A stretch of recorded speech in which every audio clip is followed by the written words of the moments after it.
नमस्ते, मैं हूँ पूनम गौड़ और आप देख रहे हैं oneworldnews.com की प्रस्तुति ऑन ग्राउंड की बातें। आज के प्रोग्राम में बताऊंगी आज का पंचांग, हर राशि का राशिफल, कहानी किस्से में एक रोचक सी कहानी सुनाऊंगी और आखिर तक मेरे साथ जुड़े रहिएगा। जिनका जन्मदिन है उनका वर्षफल बताऊंगी और साथ में साल भर के सक्सेस उपाय भी। शुरू करते हैं आज के पंचांग से।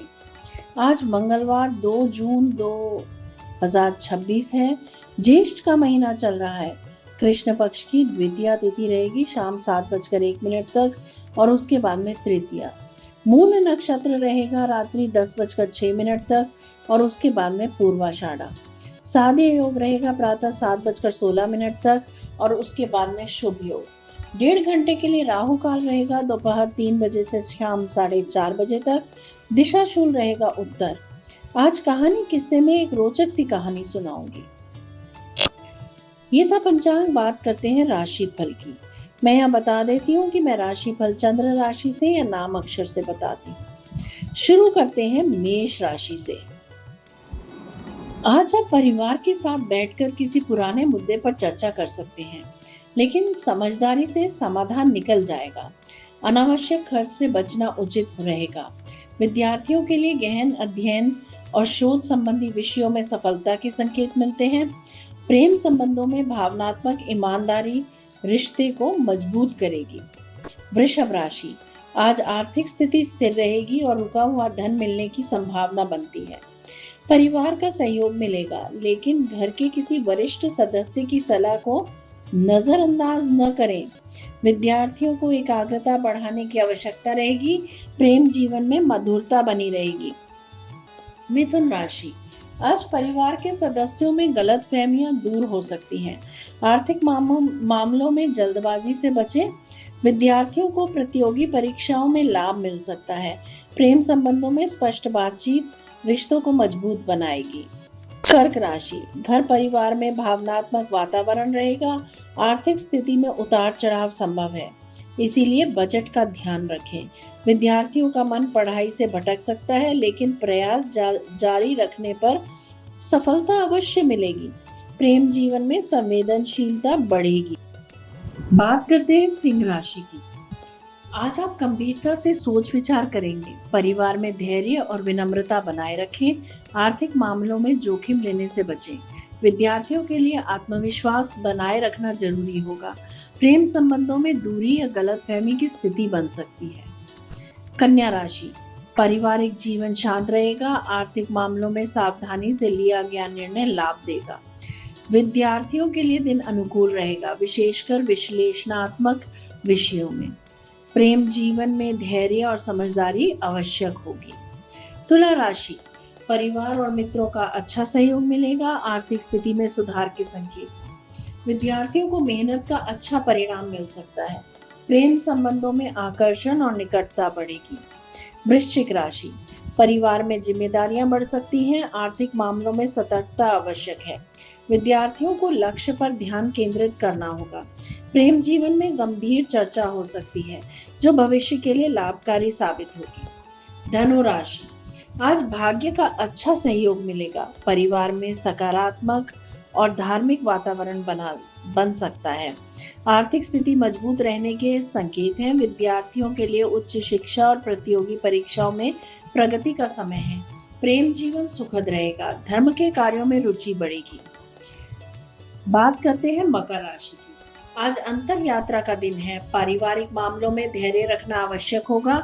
आर्थिक निर्णय सोच समझ कर ले। विद्यार्थियों को कठिन विषयों पर अधिक ध्यान देना चाहिए।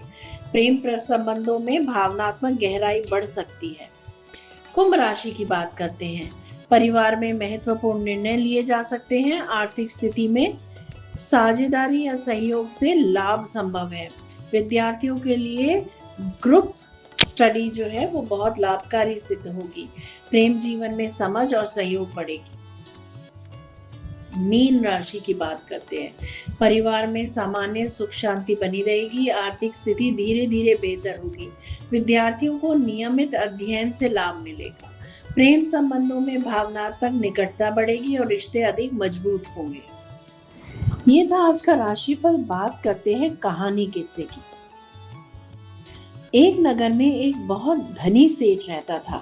उसके पास धन, जमीन, मकान और व्यापार की कोई कमी नहीं थी। एक दिन उसके मन में विचार आया कि आखिर उसकी कुल संपत्ति कितनी है। उसने अपने लेखाधिकारी को बुलाकर आदेश दिया कि उसकी सारी संपत्ति का मूल्यांकन करके बताए। एक सप्ताह बाद लेखाधिकारी ने पूरा हिसाब प्रस्तुत किया और कहा, सेठ जी, आपके पास इतनी संपत्ति है कि आपकी 7 पीढ़ियां बिना कोई काम किए आराम से जीवन बिता सकती हैं। यह सुनकर जहां किसी और को खुशी होती, वहीं सेठ चिंता में डूब गया। उसके मन में विचार आया, यदि 7 पीढ़ियों का प्रबंध है तो 8वीं पीढ़ी का क्या होगा? कहीं वे भूखे न मर जाएं। यही सोचते सोचते वह तनावग्रस्त रहने लगा। उसकी भूख कम हो गई और स्वास्थ्य भी गिरने लगा। सेठानी ने जब कारण पूछा तो उसने अपनी चिंता बताई। सेठानी ने उसे एक संत महात्मा के पास जाने की सलाह दी। अगले दिन सेठ संत के पास पहुंचा और अपनी व्यथा सुनाई। संत मुस्कुराए और बोले, तुम्हारी समस्या का समाधान बहुत सरल है। नगर के अंतिम छोर पर एक वृद्धा रहती है। वह अत्यंत गरीब है। तुम उसे आधा किलो आटा दान कर दो। यदि वह स्वीकार कर ले तो तुम्हारी चिंता समाप्त हो जाएगी। सेठ तुरंत एक सेवक के साथ वृद्धा की झोपड़ी पहुंचा। उसने सोचा कि आधा किलो क्यों, 1 क्विंटल आटा ही दे देता हूँ। उसने वृद्धा से कहा, माँ, मैं आपके लिए आटा लाया हूँ, कृपया इसे स्वीकार कर लीजिए। वृद्धा ने शांत स्वर में कहा, बेटा, मेरे पास आज के भोजन के लिए पर्याप्त आटा है, मुझे इसकी आवश्यकता नहीं। सेठ ने आग्रह किया, तो कम से कम आधा किलो ही रख लीजिए। वृद्धा फिर बोली, आज के लिए जितना चाहिए उतना मेरे पास है।